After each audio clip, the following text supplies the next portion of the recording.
It is a life and death situation that you listen to me very, very carefully. And that you go out and then research everything I'm about to tell you. Because this information is public. It's hiding in plain view. And we must create enough awakening out there to create a large public discussion of this. And then we'll be able to stop the implementation of gun confiscation and martial law and the complete fall of our republic to a homeland security dictatorship. We won't just be able to stop that.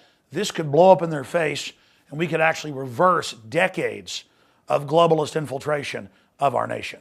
Yesterday, I interviewed veteran Navy SEAL Ben Smith about sources that he has in special warfare who are now being questioned by higher level officers if they will fire on Americans during mass gun confiscation, and that this is coming directly from the White House. I have confirmed this with Secret Service sources, corporate InfraGard sources, clergy response team sources, FEMA sources, other Navy SEAL sources, Army sources, but most importantly, public document sources that we're going to put up on screen here.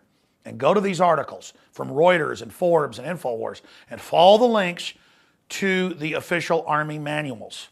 The new official Army manuals openly say the Founding Fathers are bad and would not be welcome in today's military. In Forbes and in the Washington Times, they openly report on West Point and the Pentagon drawing up plans for their new main enemy, not Al-Qaeda, not the Russians, not the Communist Chinese, but the Tea Party, gun owners, veterans. That's all been in the news. What is important here is that now it's not high-level officers telling us this. It's not even the non-commissioned officers like master sergeants. It is low-level people are now being briefed and trained and prepared for war during gun confiscation and the civil war that will start. This is foreign criminal globalist groups that have captured the federal government rolling this out against the American people. I am begging you, if you have friends or family in the military, to reach out to them, to send them this video, to show them these news articles, and to ask them where they stand. We need to stand with our military, with our police, to do the right thing and follow their oaths for the Bill of Rights and Constitution. Now, I want to show you a clip from yesterday's interview with the retired Navy SEAL veteran, Mr. Smith, and then we're going to go back to last year in July and show a special report with Rob Dew where our sources confirmed that they were training to shoot Americans that don't turn their guns in. And then another call today I got from a non-commissioned officer who broke down and cried because they hang up the Bill of Rights and Constitution in their break rooms where you can hang up anything you want, like softball, whatever's coming up, or political. They hung up the oath of office as well, the oath of the military. They're pulling them down. They're now under Homeland Security Command. And that's in the news, but they can't even have the Bill of Rights and Constitution or their oath. That's how criminal and illegitimate this is. This is history that is happening. And again, here are the three reports together so you can see the documentation. Please get this report out to everyone you know, and we can stop this and back it off. Freedom from War, State Department publication 7277, released September 1961. The United States Program for General and Complete Disarmament and a Peaceful World. First, there must be immediate disarmament action. And this is written by our State Department. A goal of general and complete disarmament. Second, all disarmament obligations must be subject to effective international controls. You know what that means? No Second Amendment. They talk about the stages of the disarmament process. Third, adequate peacekeeping machinery must be established. Nations are unlikely to shed their means of self-protection in the absence of alternative ways to safeguard their legitimate interests, like freedom from tyranny.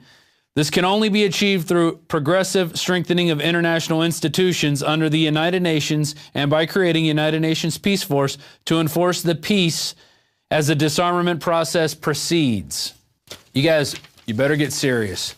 You better start talking to people. You better start warning people because it's going to start happening soon. Here we go on page 4. Arms and armed forces would be reduced. The armed forces of the United States and the Soviet Union would be limited to 2.1 million men each, with appropriate levels not exceeding the amount for other militarily significant states. Levels of armaments would be correspondingly reduced, and their production would be limited. This is all by a world body. This is not going to be through anything through our country. This is through the United Nations, which means there's no negotiations. There's only killing people and machine gunning them when they don't comply. And they go through a second stage and a third stage. Here we go in the third stage. The manufacture of armaments would be prohibited, except for those agreed types and quantities to be used by the UN Peace Force and those required to maintain internal order. All other armaments would be destroyed or converted to peaceful purposes.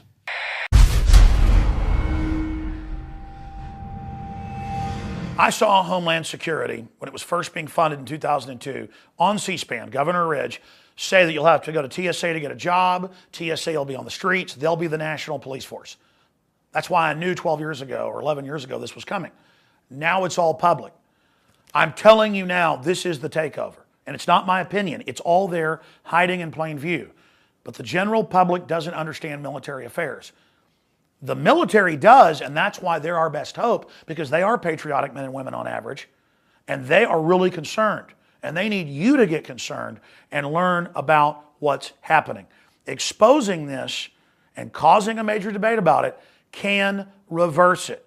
But we are in the midst of a foreign banking takeover. Homeland Security is their 5th branch of the military, headed up by a former Pentagon guy, to take over America. This is it. This is the secret police, the threat fusion centers. All of it is for us.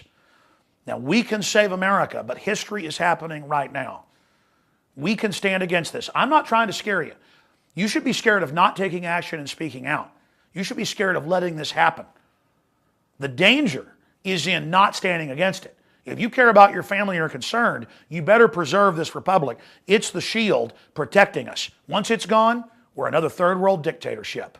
Alex Jones signing off for InfoWars Nightly News.